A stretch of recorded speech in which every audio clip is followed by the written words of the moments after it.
With love, we welcome you to the Newcon Ministries YouTube channel.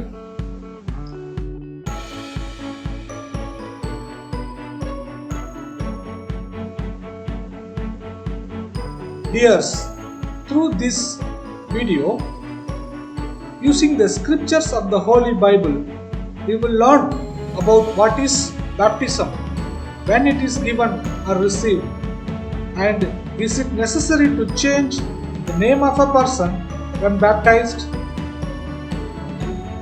For that, let us read the Acts chapter 8, verse 26 through 40 of the Holy Bible.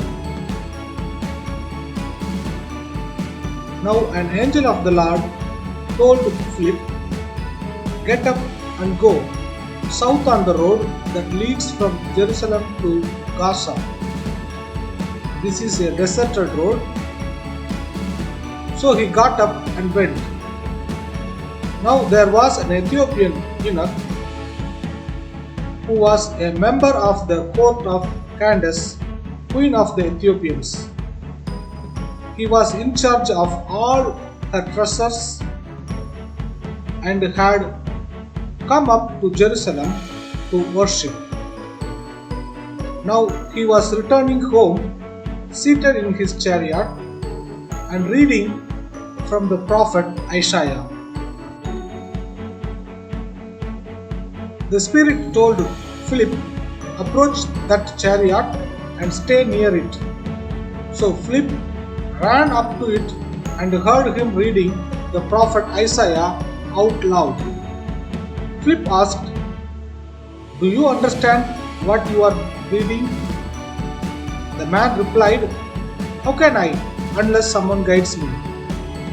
So he invited Philip to get in and sit with him.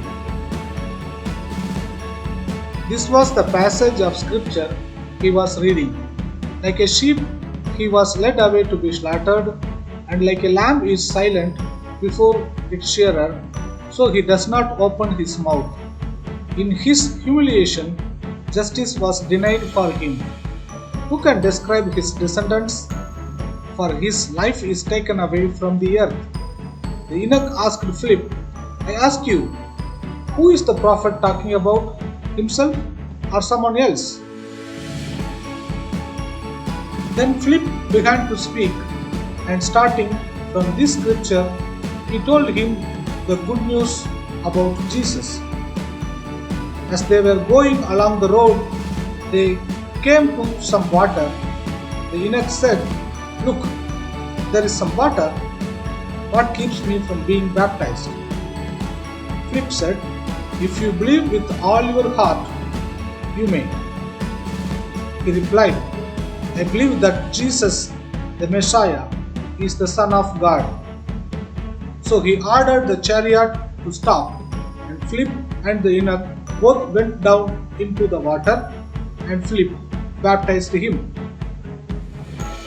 When they came up out of the water, the Spirit of the Lord snatched Philip away. The eunuch went on his way rejoicing and did not see Philip again. Yes, dears, before one gets baptized, one should learn more facts about Jesus Christ.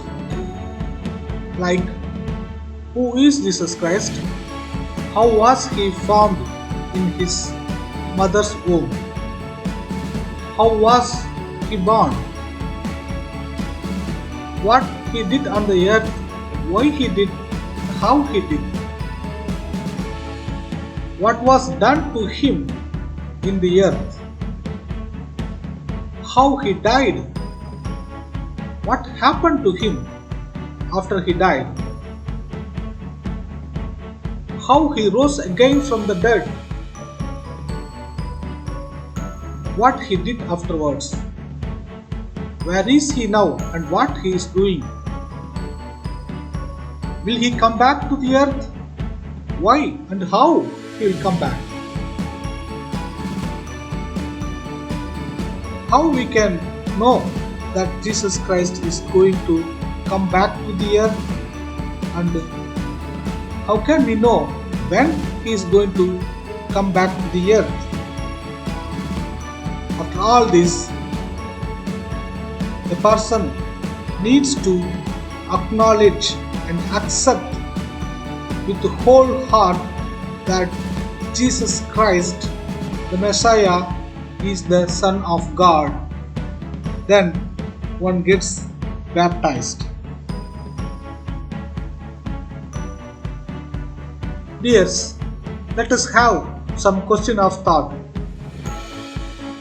Whether Philip met that Ethiopian eunuch again and remembered that he forgot to change or rename that eunuch upon baptizing him. In order to find the answers to our questions of thought, let us read the same Acts chapter 8, the last two verses, verse 39 and 40. It's okay, though we had already read verse 39, let's read it once again. Verse 39. When they came up out of the water, the Spirit of the Lord snatched Philip away. The eunuch went on his way, rejoicing, and did not see Philip again. The last and 40th verse. But Philip found himself at Azotus. As he was passing through that region, he kept proclaiming the good news in all the towns until he came to Caesarea. That's all we see regarding the Ethiopian eunuch and Philip, about Ethiopian eunuch accepting the Lord Jesus Christ, the Messiah, as the Son of God, and got baptized. Therefore, dears, we learned that it is not at all necessary to change the name of a person who gets baptized.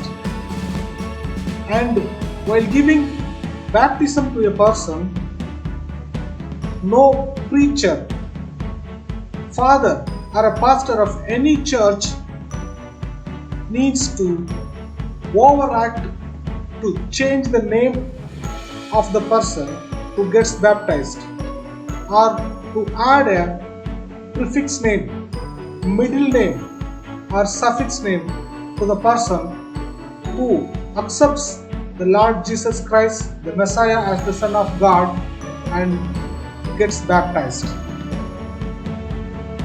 Any minister of God who serves the Lord but also overacts in that particular way may think that the Ethiopian eunuch had a Christian name and therefore Philip didn't have the necessity to change his name or add a name prefix or insert a middle name or name suffix. Perhaps the Spirit of God knew in advance that there would be ministers who overact, and that's why we don't have any record of the name of that Ethiopian eunuch in the Holy Bible, while we even have the name of the Ethiopian queen to whom the eunuch served. Yes, the name of a person is not at all a concern for giving baptism, but it is important that the person should have known the facts about the Lord Jesus, should acknowledge and believe wholeheartedly that Jesus Christ, the Messiah, is the Son of God. Please don't think like that. The person's name is this and therefore we change, rename while giving baptism in that way or the other way, like that. To those who minister the Lord Jesus, please clearly understand that the parents of any child had thought days and named their child.